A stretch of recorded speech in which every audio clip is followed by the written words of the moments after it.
जय जय श्री राधे मित्रों, आप सभी का एक बार फिर से स्वागत है आपके अपने YouTube चैनल सत्यार्थ दर्शन पर।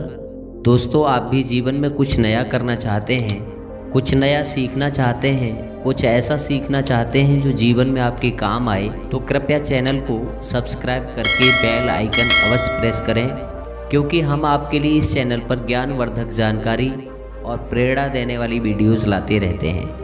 आज की कहानी नीलकंठ पक्षी की कहानी है।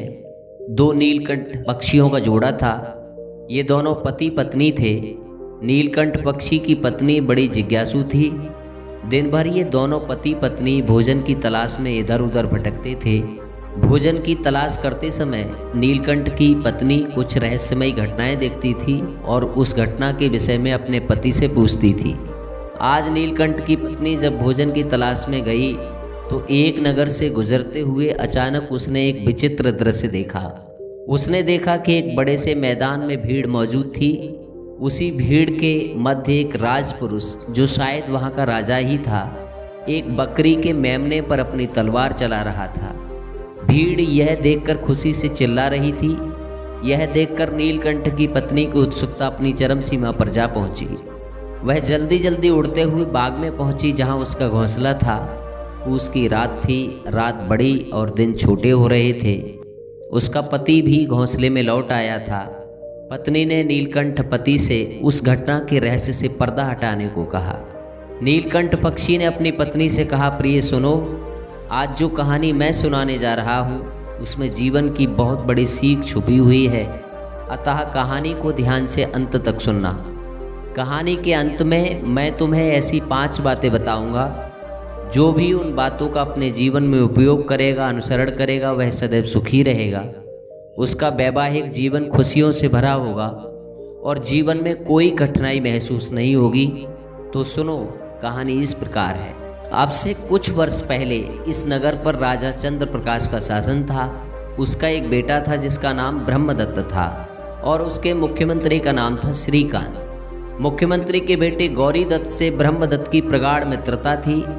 दोनों साथ साथ ही पढ़े थे और दोनों की आयु भी एक जैसी ही थी। ब्रह्मदत्त का विवाह हो चुका था। उसकी पत्नी का नाम था रूपरानी। ब्रह्मदत्त अपनी पत्नी रूपरानी को दिलोजान से चाहता था और उसकी किसी भी इच्छा को पूरी करने के लिए सदैव तत्पर रहता था। ब्रह्मदत्त का मित्र गौरीदत्त तब तक अविवाहित ही था। एक बार ये दोनों मित्र जंगल में शिकार करने के लिए निकले। दोपहर होने तक वे जंगल में शिकार की तलाश में भटकते रहे, किंतु कोई शिकार नहीं मिला। थककर वे दोनों एक वृक्ष के नीचे बैठ गए। संयोगवश तभी उन्हें शेरों का एक जोड़ा नजर आया। बस फिर क्या था, वे दोनों अपने अपने घोड़ों पर सवार हुए और घोड़ों को शेरों की दिशा में दौड़ा दिया।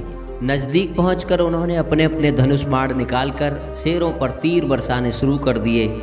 तीर लगते ही दोनों शेर विचलित हो उठे और एक दूसरे से विपरीत दिशा में भाग निकले। एक शेर उत्तर दिशा में भागा तो दूसरा दक्षिण दिशा में। यह देखकर उन दोनों मित्रों ने एक एक शेर का चयन कर लिया और अपने अपने शिकार के पीछे लग गए। शेर तीर खाकर बहुत भयभीत हो गए, अतः जान बचाने के लिए उन्हें जो भी मार्ग सूझा वे उधर ही भागते चले गए। आगे जंगल और भी घना होता चला गया। दोनों मित्रों के घोड़ों को तेजी से भागने में परेशानी होने लगी। उनकी चाल धीमी पड़ गई। शेरों ने इसका फायदा उठाया और वे झाड़ियों में विलीन हो गए। जब शिकार नजरों से ओझल हो गया तो दोनों ने अपने अपने घोड़ों की रास खींचकर उन्हें रोका और स्थिति का निरीक्षण किया। उस घनघोर जंगल में दोनों मित्र बिछुड़ चुके थे। गौरीदत्त ने तब अपने मित्र ब्रह्मदत्त की खोज करनी शुरू की। उसने सारा जंगल छान मारा, लेकिन उसे ब्रह्मदत्त कहीं नहीं मिला, अतः वह थक हार कर वापस लौट आया। इतनी कहानी सुनाकर नीलकंठ पक्षी ने थोड़ा सा विराम लिया, फिर बोला, प्रिय, अब तुम यह सुनो कि ब्रह्मदत्त पर क्या गुजरी। जब ब्रह्मदत्त का शिकार उसकी नज़रों से ओझल हो गया तो उसने अपने घोड़े की रास खींचकर उसे रोका। घोड़े से नीचे उतरा और दाएं बाएं देखने लगा। उसे बहुत प्यास लगी थी। उसने दूर दूर तक निगाहें दौड़ाईं, किंतु कहीं भी उसे जल के दर्शन नहीं हुए। तब वह घोड़े को वहीं एक वृक्ष से बांधकर पानी की खोज में पैदल आगे बढ़ गया। चलते चलते उसे एक महात्मा की कुटिया दिखाई दी। उस निर्जन स्थान पर वह महात्मा अपनी कुटिया बनाकर प्रभु की आराधना किया करते थे। ब्रह्मदत्त ने देखा वह महात्मा उस समय भी समाधि लगाए परमेश्वर की आराधना कर रहे थे।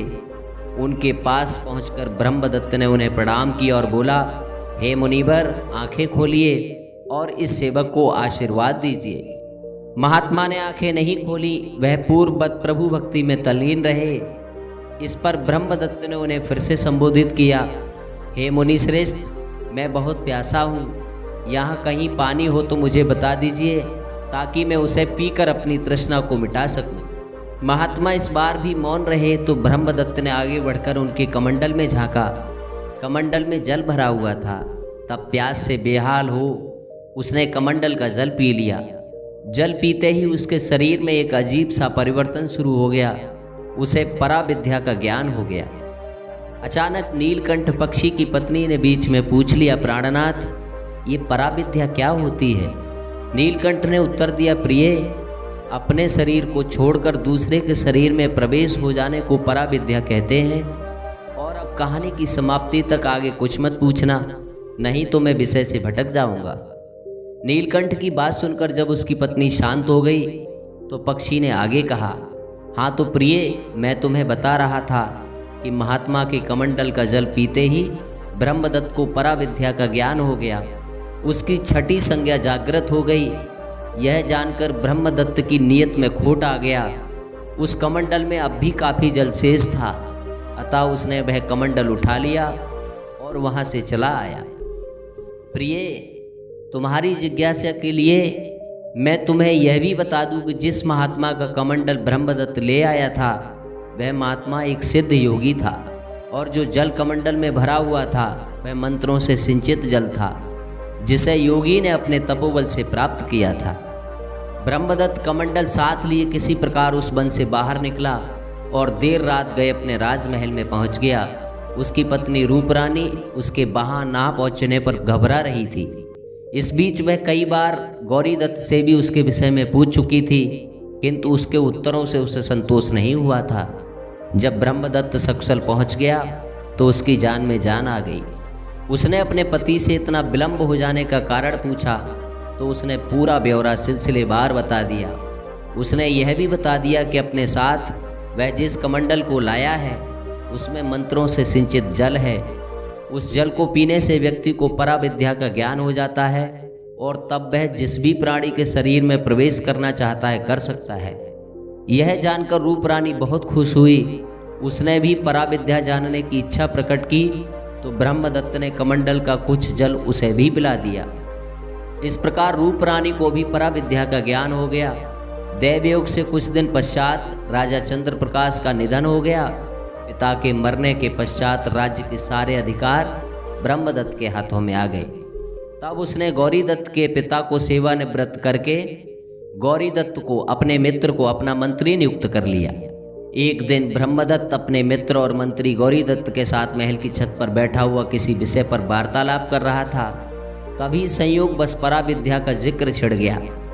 ब्रह्मदत्त ने जब उसे बताया कि उसे इस विद्या का ज्ञान है तो गौरीदत्त की भी उत्सुकता जाग उठी और वह भी इस विद्या को जानने के लिए उत्सुक हो उठा। मित्र के आग्रह पर ब्रह्मदत्त ने उसे भी कमंडल से थोड़ा मंत्र सिंचित जल पिला दिया। इस प्रकार गौरीदत्त को भी पराविद्या का ज्ञान हो गया। इंसान की नीयत कब बदल जाए कुछ कहा नहीं जा सकता। तनिक सा लालच होने पर बड़े बड़े लोगों का ईमान डोल जाता है और उसके मन चलायमान हो जाते हैं। गौरीदत्त के साथ भी ऐसा ही हुआ। पराविद्या का ज्ञान होते ही उसके मन में बैठा शैतान जाग उठा। वह सोचने लगा, किसी न किसी युक्ति से अगर मैं ब्रह्मदत्त के शरीर में प्रवेश कर जाऊं तो इस राजपाट धन दौलत का स्वामी बन जाऊंगा। फिर मैं इसकी सुंदर पत्नी को अपनी पत्नी बनाकर निष्कंटक राज करने लगूंगा। इसी कुविचार के चलते एक दिन वह ब्रह्मदत्त के साथ वन में आखेट करने के लिए चला गया। वहां दोनों ने जंगल में एक मरा हुआ बंदर देखा। बंदर को देखकर गौरीदत्त ने ब्रह्मदत्त से कहा, मित्र, तुमने पराविद्या का ज्ञान प्राप्त कर लिया है और मुझे भी उस ज्ञान को सिखा दिया है, किंतु अभी तक उस ज्ञान की हम दोनों ने कोई पुष्टि नहीं की है। आज अच्छा अवसर है उस ज्ञान की आजमाइश करने का। सामने यह मरा हुआ बंदर पड़ा है, तुम उसकी काया में प्रवेश कर मुझे दिखाओ तो मैं समझूंगा कि तुम्हारा ज्ञान सच्चा है। यह सुनकर ब्रह्मदत्त ने कहा, हाँ हाँ क्यों नहीं, यह कौन सा मुश्किल काम है, मैं अभी अपने ज्ञान की परीक्षा करता हूँ। ब्रह्मदत्त गौरीदास की चाल को भांप नहीं सका और अपनी विद्या के प्रभाव से वह अपना शरीर छोड़कर बंदर के शरीर में प्रवेश कर गया। मरा हुआ बंदर तत्काल जीवित हो उठा। यह देखकर गौरीदत्त ने भी झटपट अपने ज्ञान का प्रयोग किया। उसने अपनी विद्या के बल से अपना शरीर त्यागा और ब्रह्मदत्त के निष्प्राण पड़े शरीर में प्रवेश कर गया। अपने शरीर के उसने तलवार से कई टुकड़े कर डाले और उन टुकड़ों को एक गहरे गड्ढे में फेंक दिया। यह देखकर बंदर रूपी ब्रह्मदत्त घबरा गया। वह फौरन समझ गया कि इस शैतान के मन में बेईमानी जाग उठी है, यह मुझे मारकर राजगद्दी हथियाना चाहता है। उसकी यह आशंका उस समय सही साबित हो गई जब गौरीदत्त ने अपने शरीर के कई टुकड़े करके उन्हें गड्ढे में फेंककर तलवार उठाए उसे मारने के लिए लपका। बंदर बने ब्रह्मदत्त ने जब तलवार उठाए गौरीदत्त को अपनी ओर लपकते देखा तो उसके होश उड़ गए। अपनी जान बचाने के लिए वह वहां से भागा। अब आगे आगे बंदर और पीछे पीछे तलवार लिए गौरीदत्त। बंदर पेड़ पर चढ़ गया। कुछ देर तक तो गौरीदत्त बंदर के नीचे उतरने की प्रतीक्षा करता रहा, किंतु जब बंदर नीचे नहीं आया तो वह नगर वापस लौट पड़ा और ब्रह्मदत्त के रूप में महल में पहुंच गया। रास्ते में किसी को भी उस पर संदेह नहीं हुआ कि वह गौरीदत्त है, लेकिन रूप रानी के सम्मुख उसका ये रहस्य अधिक देर तक छुप नहीं सका। उसके बातचीत के लहजे, बोली, व्यवहार और उसके चलने फिरने के ढंग से शीघ्र ही वह समझ गई कि उसके पति के साथ कोई हादसा, कोई छल हुआ है। कोई हादसा करके गौरीदत्त ने उसके पति का रूप धारण कर लिया है। उसके पति ने एक बार उसे बताया था कि उसने गौरीदत्त को वह मंत्र सिंचित जल पिलाकर उसे भी परकाया प्रवेश का ज्ञान करा दिया है। अब तो वह बहुत व्याकुल हो गई और रात दिन चिंता में डूबी रहने लगी कि किस प्रकार अपने पति की कुशलता के विषय में मालूमात हासिल कर सके। इतनी कहानी सुनाकर नीलकंठ ने थोड़ा सा विराम लिया। पूछा, अपनी पत्नी से सुन रही हो ना? उसकी पत्नी ने कहा, हाँ मैं बहुत ध्यान से सुन रही हूँ। फिर नीलकंठ ने आगे कहानी बढ़ाई। प्रिय, अब मैं तुझे बंदर बने ब्रह्मदत्त का हाल सुनाता हूँ कि उसका क्या हुआ। सुनो। गौरीदत्त जो अब ब्रह्मदत्त के स्थान पर राजकाज संभाल रहा था, उसने कुछ दिन बाद एक अजीब घोषणा प्रसारित करा दी। उसने प्रसारित कराया कि राज्य के सभी बंदर पकड़कर मार दिए जाएं या उन्हें पकड़कर राज्य के बाड़े में रख दिया जाए। जो भी व्यक्ति बंदर जिंदा या मुर्दा पकड़कर लाएगा उसे 10 रुपये प्रति बंदर के हिसाब से इनाम दिया जाएगा। दरअसल गौरीदत्त ब्रह्मदत्त से भयभीत था। उसे डर था कि कहीं किसी दिन बंदर बना ब्रह्मदत्त महल में आकर अपनी रूप रानी से ना मिल ले।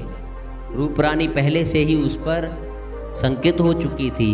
यदि किसी तरह से बंदर बने ब्रह्मदत्त ने उससे संपर्क कायम कर लिया तो उसका भांडा फूटते देर नहीं लगेगी। रूप रानी सारे राजकीय अधिकार उससे छीनकर उसे कैद खाने में डलवा देगी। इसलिए उसने बंदरों को पकड़ने की घोषणा प्रसारित कराई। घोषणा का व्यापक प्रभाव पड़ा। राज्य भर के बहेलिए, शिकारी ढेरों बंदर पकड़ पकड़ कर राज दरबार में लाकर इनाम पाने लगे। ब्रह्मदत्त भी आखिर था तो एक बंदर ही। एक दिन एक बहेलिए ने चने जमीन पर बखेर कर उसके लालच में आए ब्रह्मदत्त रूपी बंदर को पकड़ लिया। उसके मन में उस बंदर को राज दरबार में सौंपकर इनाम पाने का विचार था, लेकिन रात में ही एक घटना घट गई। बहेलिए का एक रिश्तेदार उसके घर पहुंचा। बहेलिए ने उसे रात को मदिरा पिलाई। मदिरा पीते पीते दोनों में इस प्रकार का वार्तालाप चल पड़ा। बहेलिए के रिश्तेदार ने कहा, मित्र, राजा की इस घोषणा से अपने तो पौवा रह हो गए हैं। मैं तो अब तक कई 100 बंदर पकड़कर सरकारी कर्मचारियों को सौंपकर बहुत सा इनाम हासिल कर चुका हूँ। तुम बताओ, तुमने अब तक कितने बंदर पकड़े? बहेलिया बोला, यह तो ठीक है दोस्त, मैं भी काफ़ी बंदर पकड़ चुका हूँ, लेकिन मेरी समझ में अभी तक यह बात नहीं आई कि हमारा राजा एकाएक बंदरों के पीछे क्यों पड़ गया है। वह क्यों बंदरों को पकड़वा कर मरवा रहा है। बंदरों से एकाएक उसे ये कैसी दुश्मनी हो गई है। बहेलिये के साथ ही बोला, भाई हमें इस बात को जानने की आवश्यकता ही क्या है। वह राजा है, उसकी बात वह जाने। हमें तो इस धंधे से अच्छा मुनाफा हो रहा है ना। बंदर बने ब्रह्मदत्त ने उन दोनों का वार्तालाप सुन लिया। सुनकर उसका कलेजा धड़क गया। वह समझ गया कि सिर्फ मेरी खातिर ही गौरीदत्त सारे बंदरों का दुश्मन बन गया है। वह मुझे मरवा कर अपना राज निष्कंटक कर लेना चाहता है। यह जानकर उसने अपने छूटने के प्रयास तेज कर दिए। बहेलिये ने लोहे का एक कड़ा उसकी गर्दन में डालकर एक मोटी रस्सी से उसे बांधा हुआ था। कड़े को तोड़ा नहीं जा सकता था, अतः उसने अपनी पैने दांतों से उस रस्सी को काटना शुरू कर दिया। आधी रात बीतते बीतते उसने अपनी रस्सी काट डाली और आज़ाद हो गया। आज़ाद होकर वह एक मुडेर पर जा बैठा। अगले दिन सुबह जब बहेलिया जागा तो उसकी निगाह उस जगह पर गई जहां उसने बंदर को बांधा हुआ था। जब उसे बंदर वहां नहीं दिखाई दिया तो उसका दिल धड़क गया। वह सोचने लगा कि 10 रुपये हाथ से गए। बंदर भी गया और साथ ही रुपये 2 रुपये का कड़ा भी ले गया। उसे फंसाने के लिए जो चने खरीदे थे वे भी बेचारे चले गए। वह यह सोच ही रहा था कि तभी मुंडेर पर बैठा हुआ ब्रह्मदत्त बंदर बोला, मित्र मुझे ही खोज रहे हो ना। मैं यही हूँ, किंतु मैं तुम्हारी गरीबी दूर करवाने के लिए यहाँ ठहर गया हूँ। मनुष्य की भाषा में एक बंदर को बोलते देख बहेलियों को बहुत आश्चर्य हुआ। पहले तो वह यह समझ रहा था कि जरूर कोई भूत या प्रेत है जो बंदर का रूप धारण किए हुए है, लेकिन फिर उसने साहस करके पूछ ही लिया, सच सच बताओ तुम कौन हो। बंदर होकर भी तुम हमारी बोली कैसे बोल लेते हो, और यह भी बताओ कि तुम मेरी गरीबी कैसे दूर कर सकते हो। बंदर बोला, मैं कौन हूँ और मनुष्य की बोली कैसे बोल लेता हूँ, इस बात को छोड़ो। हाँ, मैं तुम्हारी गरीबी कैसे दूर कर सकता हूँ, इस बात को सुनो। तुम मुझे एक कागज़ कलम लिखने के लिए दो, मैं तुम्हें एक पत्र लिख कर दूंगा। तुम वह पत्र लेकर महल में राजा की पत्नी रूप रानी को दे देना। बदले में रानी तुम्हें 100 असरफियाँ दे देगी। उन असरफियों को पाकर तुम्हारी दरिद्रता दूर हो जाएगी। बहेलिया बोला, ठीक है, मैं तुझे कागज़ और कलम ला देता हूँ, तुम अपनी चिट्ठी तैयार कर लो। यह कहकर बहेलिया अपने कमरे में चला गया और कुछ ही देर बाद एक कागज़ और कलम लेकर आया और बंदर को थमा दी। फिर उसके साथ जो कुछ घटना घटी थी उसका सारा ब्यौरा उस पत्र में लिख दिया। साथ ही रूप रानी को यह भी निर्देश दे दिया कि जो भी व्यक्ति इस चिट्ठी को लेकर तुम्हारे पास पहुँचे, तुम इनाम के रूप में उस व्यक्ति को 100 असरफियाँ दे देना। पत्र में यह सब कुछ लिखकर उसने पत्र को मोड़ा और बहेलियों को सौंपते हुए बोला, देखो दोस्त, सावधान रहना। यह ध्यान रखना कि कहीं यह पत्र किसी दूसरे व्यक्ति के हाथों में न पड़ जाए। इसे सावधानी पूर्वक महारानी रूप रानी को ही देना। बहेलिया बोला, घबराओ नहीं, इस पत्र को तो मैं जी जान से अपने कलेजे से लगा कर रखूँगा। यह तो 100 असरफियों के मूल्य का पत्र है। मैं आज ही से सावधानी पूर्वक महारानी रूप रानी को ही सौंपूंगा। नीलकंठ पक्षी ने अपनी पत्नी से कहा, प्रिय, जब बंदर और बहेलिये के बीच यह वार्तालाप चल रहा था, उस समय उसकी दीवार के साथ सटा बहेलिया का पड़ोसी एक बैल से उन दोनों का वार्तालाप सुन रहा था। बंदर के मुंह से मानवीय भाषा बोलते देखकर वह तत्काल समझ गया कि बंदर पकड़ने की यह राजाज्ञा क्यों प्रसारित कराई गई है। तब वह अपने मन में सोचने लगा कि इस पत्र को इस बहेलिये से खरीद लिया जाए और जाकर राजा को दे दिया जाए तो राजा उससे बहुत खुश हो जाएगा और उसे दोगुना इनाम दे देगा। ऐसा विचार कर वह बहेलिये से मिला और उसे बहला फुसला कर 100 असरफियाँ देकर उसने वह पत्र बहेलिये से ले लिया। बहेलिये को घर बैठे 100 असरफियाँ मिल गईं। वैसे वह पत्र लेकर अपने घर के अंदर चला गया। बंदर अभी भी वहीं मुडेर पर बैठा हुआ था। घर आकर वैसे ने एक चतुराई खेली। उसने रस्सी का एक फंदा बनाकर बंदर की ओर फेंका। रस्सी बंदर की गर्दन में फंस गई। इससे पहले कि वह उस फंदे को अपनी गर्दन से निकालता, वैश्य ने एक झटका देकर उसे नीचे खींच लिया। इस प्रकार वह बंदर जो बड़ी मेहनत करके मुक्त हुआ था फिर से उस वैश्य की कैद में फंस गया। उधर वैश्य के जाते ही बहेलिये का भी मन विचलित होने लगा।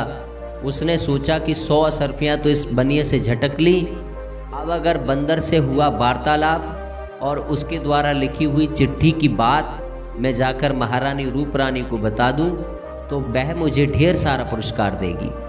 ऐसा विचार कर वह बिना समय गमाए उसी समय रनिवास के लिए चल पड़ा। बहेलिया लगभग भागता हुआ रनिवास में पहुंचा और उसने सारी बातें रानी के सामने दोहरा दी। उसकी जुबानी यह सब सुनकर रानी सब कुछ समझ गई।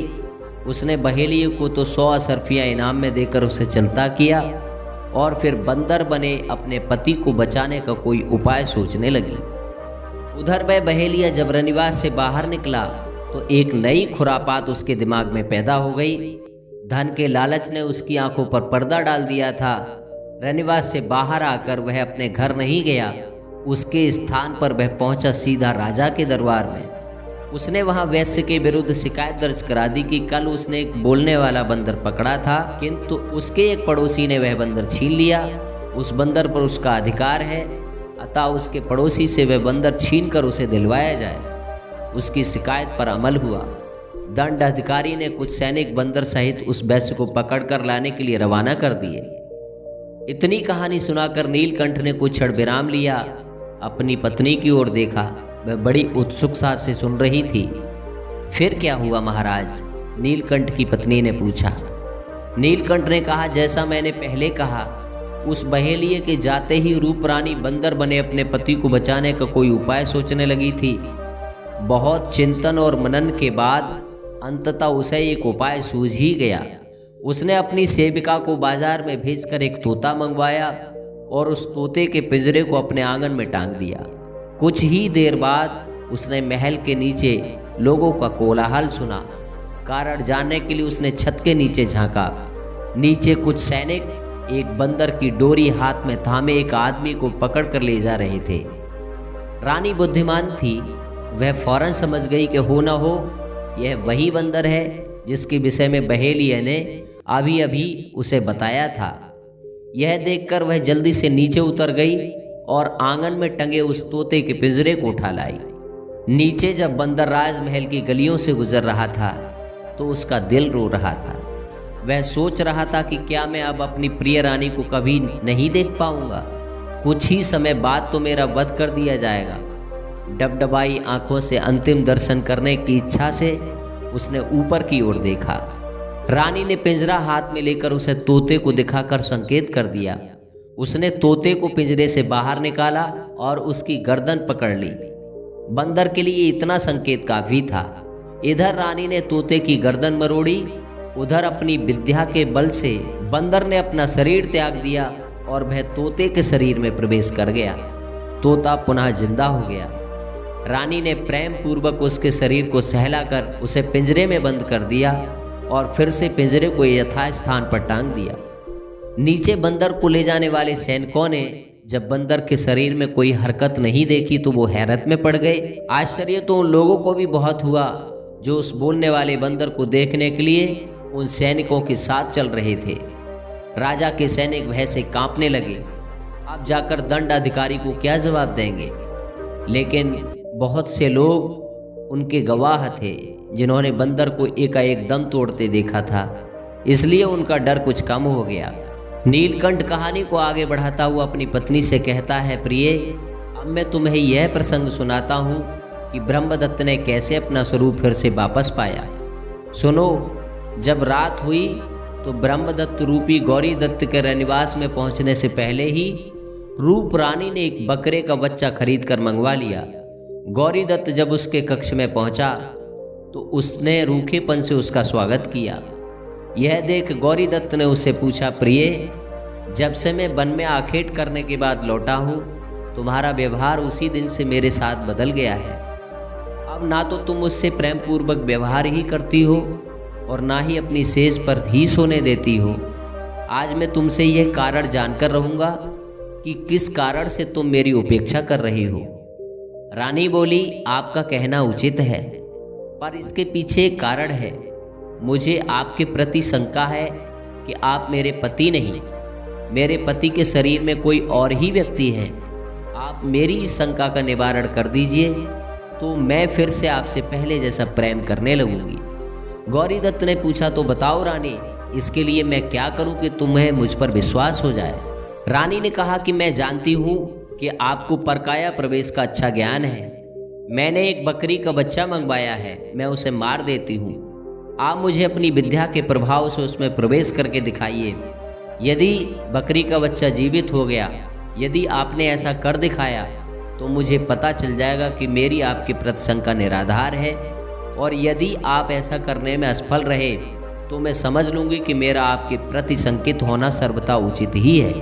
यह सुनकर गौरी दत्त तुरंत ऐसा कर दिखाने के लिए तैयार हो गया। रूप रानी ने तब उसके सामने ही उस बकरे के बच्चे का वध कर डाला।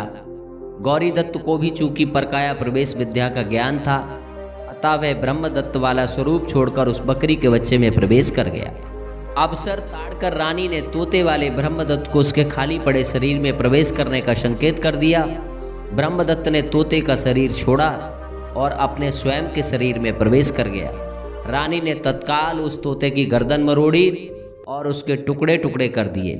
इस प्रकार गौरी दत्त बकरे के बच्चे के शरीर में कैद होकर रह गया। इतनी कथा सुनाकर नीलकंठ पक्षी ने अपनी पत्नी से कहा, सो हे प्रिय, आज तुम जो दृश्य देखकर आई थी वह वही दृश्य था। राजा ब्रह्मदत्त स्वयं धोखेबाज गौरी दत्त को अपने हाथों से सजा देना चाहता था, अतः वह उसे एक सार्वजनिक स्थान पर ले जाकर उसका वध करने की तैयारी कर रहा था। उसके आसपास जो लोग खड़े थे उनमें से एक तो उसकी रानी थी, कुछ दरबारी थे और शेष नगर के दर्शक नागरिक। उम्मीद है यह सब जानकर तेरी शंका का निवारण हो गया होगा। नीलकंठ पक्षी ने अपनी पत्नी से कहा, प्रिय सुनो, अब मैं तुम्हें वह 5 बातें बताता हूँ जो जीवन में बड़े काम की है, और इस कहानी से यह शिक्षा मिलती है, जो इन 5 बातों को अपनाएगा उसका जीवन सुखमय हो जाएगा।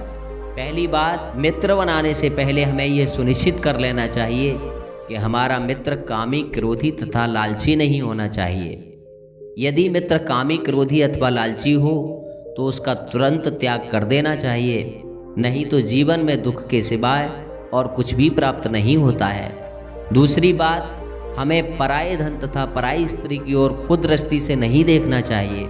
जो पराये धन और पराई स्त्री को कुदृष्टि से देखता है उसके घर से लक्ष्मी सदा के लिए चली जाती है। तीसरी बात, यदि पति और पत्नी दोनों ही समझदार हैं, दोनों के आचरण पवित्र हैं और दोनों ही अपनी अपनी जगह ठीक हैं, तो उनके वैवाहिक दाम्पत्य जीवन में कभी कोई रुकावट नहीं आ सकती, ना ही कभी कोई कष्ट आ सकता है। यदि कोई कष्ट आएगा तो वह ज़्यादा देर टिक नहीं सकता।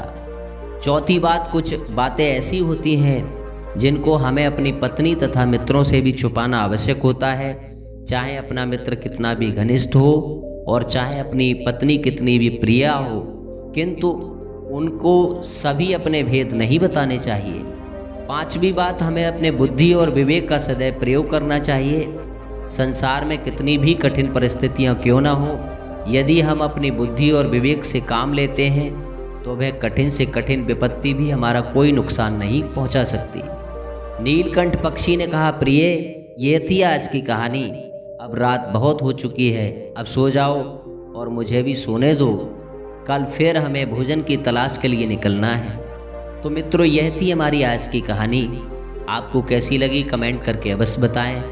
यदि आपने चैनल अभी तक सब्सक्राइब नहीं किया है तो कृपया चैनल को अवश्य सब्सक्राइब करें, और वीडियो आपको अच्छी लगी हो तो कृपया वीडियो को लाइक करें। अपने मित्रों में, परिजनों में इसको अधिक से अधिक शेयर करने की कृपा करें। आप देख रहे थे यूट्यूब चैनल सत्यार्थ दर्शन। आज के लिए इतना ही, मिलते हैं फिर किसी अन्य वीडियो में। तब तक के लिए सभी को हमारी राधे राधे स्वीकार हो।